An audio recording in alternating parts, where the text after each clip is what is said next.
ওমের একটা খুব পছন্দের জিনিস অবশেষে পাওয়া গেল। ওর খুব প্রিয় হচ্ছে পান্ডা। আর অনেক মনের মতো পেয়ে গেলাম। তারপরে এই ফুল গাছগুলো দেখে তো মানে ২ ভাই আসলে ওরা কখনো বড়বাজার যায়নি।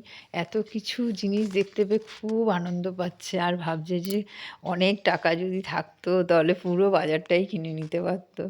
আমার বড় ছেলে তো খালি বলছে, "মা, আমার কাছে টাকা থাকলে আমি কত কিছু কিনতাম।" আমি বলছি, "এখন দেখে যাও, তুমি সেভিংস করবে, তারপরে যখন প্রত্যেক মাসে এসে, এসে তোমার পছন্দ মতো জিনিসগুলো কিনে নেবে।"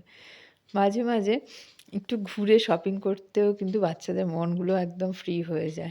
আমার তো খুব ভালো লাগে। দূরে ঘোরার থেকে আমার শপিং করতে ভীষণ ভালো লাগে। কাছে পিঠে কোথাও গিয়ে শপিং করলেই আমার অনেক কিছু পাওয়া মনে হয়। মানে অনেক কিছু পেয়ে গেছি মনে হয়। ভীষণ পছন্দের একটা জিনিস আমার। কী যে ভালো লাগে সেটা নিজের জন্য হোক আর পরের জন্য হোক, আমার শপিং করতে ভালো লাগে। শুধু যে নিজের জন্যই করব তাই জন্য খুশি সেরকম না। ঘর সাজাবার জিনিস, ড্রেস সবার জন্য, যারা আমার খুব ক্লোজ তাদের সবার জন্য আমার খুব ভালো লাগে। কিন্তু অত টাকা তো আমার নেই, ঠাকুর দেয়নি। ওই যেভাবে আরকি অল্পতে খুশি থাকা যায়। এই যে আমার বর, ও কিন্তু খুব রুক্ষ, রাগী, খিটখিটে, বদমেজাজি। কিন্তু বাইরে বেরোলে একটা জিনিস ওর ভালো লাগে, কখনো বাচ্চার ব্যাগ আমাকে দিয়ে ক্যারি করায়নি। মানে ওর কাছে আমি চাইবো, "তুমি দাও, তোমার কাঁধে অনেক ভারী ল্যাপটপ আছে, আমাকে দাও।" তবুও ছাড়বে না। মানে চারিদিকে ঝোলাবে, তবুও আমাকে দেবে না। সবার মধ্যে কিছু না কিছু ভালো গুণ তো থাকেই। সেইগুলোকে তো আমাদের নিয়েই চলতে হবে। সবসময় খারাপ গুণগুলো দেখলে তো হবে না। আসলে খারাপ গুণগুলো যদি আমরা হাইলাইট করি তাহলে সম্পর্ক কখনোই টিকবে না। সবার মধ্যে কিছু না কিছু ভালো গুণ থাকে, সেগুলো নিয়েই বেঁচে থাকা। সবাই তো পারফেক্ট হয় না। আমার নিজের মধ্যেও তো অনেক ফল্ট আছে যেগুলো হয়তো ওর পছন্দ নয়। সেই রকমই। আর যদি আমরা পারফেক্ট খুঁজতে যাই, কি হয়? সম্পর্কটা নষ্ট হয়ে যায়। আর বাচ্চা থাকলে বাচ্চাদের ভবিষ্যৎগুলো নষ্ট হয়ে যায়। নিজেদের বাচ্চা হলে বিশেষ করে নিজেদের পছন্দগুলোকে ত্যাগ করাই উচিত।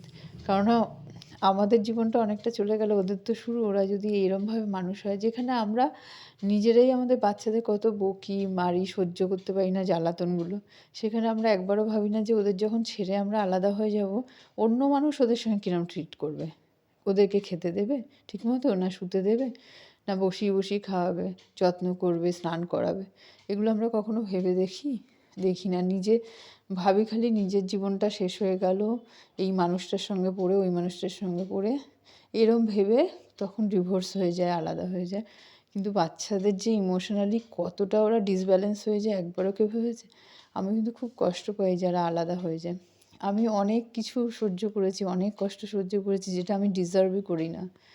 মানে আমি যেটা ট্রিটমেন্টটা পাওয়ার যোগ্য সেটা আমি পাইনি। কিন্তু তবুও আমি বাচ্চাদের কথা ভেবে দিনের পর দিন পিঠে ছুরি মেরে আমি টিকে গেছি। কারণ আমি বাচ্চাদের খুব ভালোবাসি। সেটা আমার হোক আর যে কারোর হোক, আমি বাচ্চাদের কষ্ট একদম দেখতে পাই না। ও পান্ডাটাকে নিয়ে বসেছিল। আরেকটা হচ্ছে ঘড়ির দোকান থেকে একটা মেশিন দিয়েছিল ওকে পুরনো, সেটা নিয়েই পড়েছিল। সারাক্ষণ মানে এক মন দিয়ে চারিদিকে চেঁচামেচি হয়ে যাচ্ছে, গাড়ি চলে যাচ্ছে। কত কি হয়ে যাচ্ছে, ওর ধ্যান শুধু ওটার উপর ছিল। এটা একটা বটগাছ ছিল। এটা কোনো কারো গ্যারেজ ছিল। মানে গাছটাই হচ্ছে দোকান ছিল। সেখানে বসেছিল আর ওগুলো দিয়ে জিজ্ঞেস করছিল, "কেন বাস্কেটগুলো ওখানে ঝোলানো?" তো আবার বলছে, "চাবি কেন?" আমি বলছি, "এখানে হয়তো পার্কিং করে সবাই, তাই জন্য।" ওখানে বসে, বসে ওর কাজ করছিল। আমরা গাড়ির জন্য দাঁড়িয়েছিলাম। খুবই মজা হয়েছে। আর এটা ছিল একটা সারপ্রাইজ গিফট রুম্বার তরফ থেকে। খুব ভালো লাগে যদি কিছু না চেয়ে পাওয়া যায়, তাই না? চাইতে, চাইতে মুখ ব্যথা করার থেকে যদি হঠাৎ, হঠাৎ করে মাঝে, মাঝে ছোটোখাটো গিফট পাওয়া যায় না, সত্যিই খুব মনটা ভালো লাগে। সারা জীবনের একঘেয়েমি থেকে বেরিয়ে আসা যায়। মানে আমরা যে রোজকার যে কাজটা করি ফ্রাস্ট্রেশন, সেটা আমাদের দিক দিয়ে হতে পারে বা ওয়াইফও করতে পারে হাসব্যান্ডকে, হাসব্যান্ডও ওয়াইফকে করতে পারে। দুজন দুজনকেই করা উচিত। সারপ্রাইজ না থাকলে জীবনে সত্যি কোনো আনন্দ হয় না, কোনো মোটিভেশন পাওয়া যায় না। আর সবচেয়ে বড় আন্ডারস্ট্যান্ডিং। এবার যে কোনো একজনকে শুধু মানালে হবে না, দুজনকেই সমানভাবে স্যাক্রিফাইস করতে হবে, নইলে কিন্তু সেখানেই দ্বন্দ্ব শুরু হয়ে যায়। এই যে খুব খুশি ২ ভাই। ওরা এত আনন্দ পেয়েছে সত্যি, বাইরে খেয়ে, বাইরে ঘুরে, আবার হাতে করে সব গিফট নিয়ে প্রচণ্ড খুশি হয়েছে। বড় পাপাকে একটা জ্যাকেট কিনে দিয়েছে ওর পাপা। আর আমাকে একটা ব্লেজার আর রিং লাইট, যেটা আমার ভীষণই ইম্পর্টেন্ট। হাসব্যান্ড যদি প্রফেশনাল লাইফে সাপোর্ট করে না, তার থেকে আনন্দের কিছু হতে পারে না। কেউ কিচ্ছু করতে পারে না। যে হাসব্যান্ড তার ওয়াইফের মাথার উপরে ছায়া হয়ে দাঁড়ায়, সেই মেয়েকে বা তার ওয়াইফকে কেউ ছুঁতে পারে না, তার চুল একটাও বাঁকা করতে পারবে না কেউ। মানে দুনিয়া এদিক হয়ে যাবে ওদিক হয়ে যাবে, কিন্তু তার জীবনে কোনো ক্ষতি হবে না। হাজব্যান্ডের সাপোর্ট ভীষণ ইম্পর্ট্যান্ট। একটা হাজব্যান্ডই পারে যে তার বউকে দাঁড় করাতে, একটা ওয়াইফও পারে তার হাজব্যান্ডকে দাঁড় করাতে। উইদাউট সাপোর্ট আজকে আমরা কি করি, বাবা মা বোন এদের কথা শুনে অনেক নিজেদের মধ্যে সম্পর্ক নষ্ট করি, কিন্তু একটা সময় কিন্তু বাবা মা সবাই দূরেই চলে যায়, আলাদা হয়ে যায়। কী হয়, তার বাবা মাকে ছাড়া থাকতে পারে না, মা বাবাকে ছাড়া থাকতে পারে না। আমি তাদের ভুলভাল কথা শুনে ওয়াইফকে বাজে বাজে কথা বলবো, ওয়াইফের সঙ্গে সম্পর্ক নষ্ট করব, এটা কিন্তু করা উচিত না। ভালো করে জাজ করা উচিত যে একটা মেয়ে গৃহহিংসার শিকার হচ্ছে কি না। সে গৃহহিংসার এত কিছু স্যাক্রিফাইস করে এসে এখানে উল্টোপাল্টা কথা শুনছে, সেগুলো সহ্য করা উচিত না। প্রথম দিন যদি দেখিয়ে দিতে পারে যে আমার এটা ওয়াইফ, আর একে বলার তোমাদের কোনো অধিকার নেই, কারোর ননদ শ্বশুর শাশুড়ি কারো বলার ক্ষমতা থাকে না। একটা ছেলেই পারে একটা বাড়ির জটিলতা থেকে মুক্ত করতে। মানে সে কিন্তু তার ওয়াইফকেও বোঝাতে পারে যে এটা আমার বাবা মা, তোমার উল্টোপাল্টা বলার অধিকার নেই, বা এটা আমার ওয়াইফ, আমার যেমন সম্মান আমার ওয়াইফকেও সেরকমই সম্মান দেওয়া উচিত। তাহলে আশেপাশের চুনোপুটিগুলো অত বাড়াবাড়ি করতে পারে না, সম্পর্ক তিতেও হয় না। শুধুমাত্র ছেলেরা ভাবে, কি হয় কিছু কিছু বাড়ির ছেলে ভাবে যে আমার বাবা মাকে এই বলছে, আরে বাবা তোর বাবা মাকে কেন বলবে, ভালো করে জাজ কর, নিশ্চয়ই তাকে তিক্ত করেছে, তোকে জ্বালিয়েছে। তারা বসে বসে আরাম করে খাচ্ছে যাচ্ছে, রান্না খাওয়ার পাচ্ছে, তাতেও শান্তি দিচ্ছে না একটা মেয়েকে, তাহলে সে রেগে যাবে না? সেগুলো জাজ কর। তুই কি শ্বশুরবাড়িতে কি রান্না বান্না করে বউয়ের মা বাবাকে খাওয়াচ্ছিস? কোনোদিন খাইয়ে দেখেছিস বা ফোন করে জিজ্ঞেস করেছিস তারা কেমন আছে, কিরকম আছে? সবাই এটা করে না। যারা সব কিছু ব্যালেন্স রাখতে পারে আমার মনে হয় তাদেরই বিয়ে করা উচিত। সব কিছু জাজ করা উচিত, বাবা মাকেও টর্চার হতে দেওয়া উচিত না, না ওয়াইফকে। একটা মেয়েকে জীবন তছনছ করে দিতে পারে তার ননদ আর শ্বশুর শাশুড়ি, যদি বরটা অমানুষ হয়, বরটা গাধা হয়, ভেড়া হয়, কোনো মানে সুযোগ করে দেয় যে আমার বউ গরু ছাগল, বলো একে, খাটাও একে।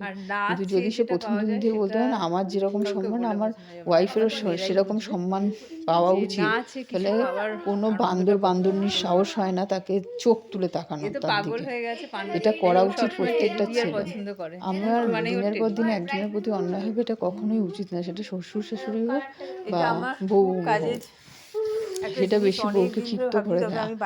একটা মেয়েকে ভালোবাসা দিলে যতটা রিটার্ন পাবে, সেমনি রাগালে সেই ততটাই রিটার্ন পাবে। এতটা ভয়ানক কাউকে করো না, সবাই নিজের ফ্যামিলিকে বোঝো, ভালোবাসো।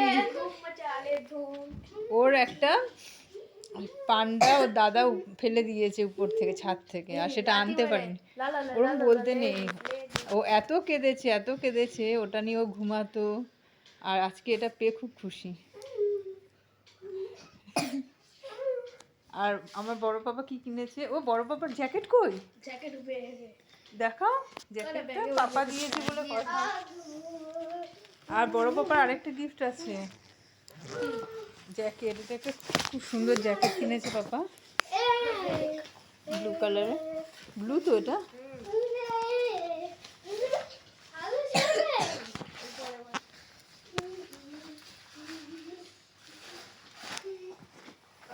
এই সারপ্রাইজ গিফটটা মানে আমার কাছে স্পেশাল।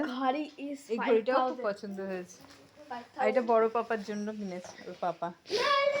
আমাদের কাছে আজকে একটা স্পেশাল ডে, কারণ আমরা কেউই জানতাম না যেরকম ঘোরা হবে আর শপিং হবে। শপিং মানেই তো মানে ফেভারিট একটা জিনিস আমার, তাও আবার সারপ্রাইজ। এই ব্লেজারটাও পছন্দ করে কিনেছে, কালারটারও পছন্দ, ছেলের পছন্দের।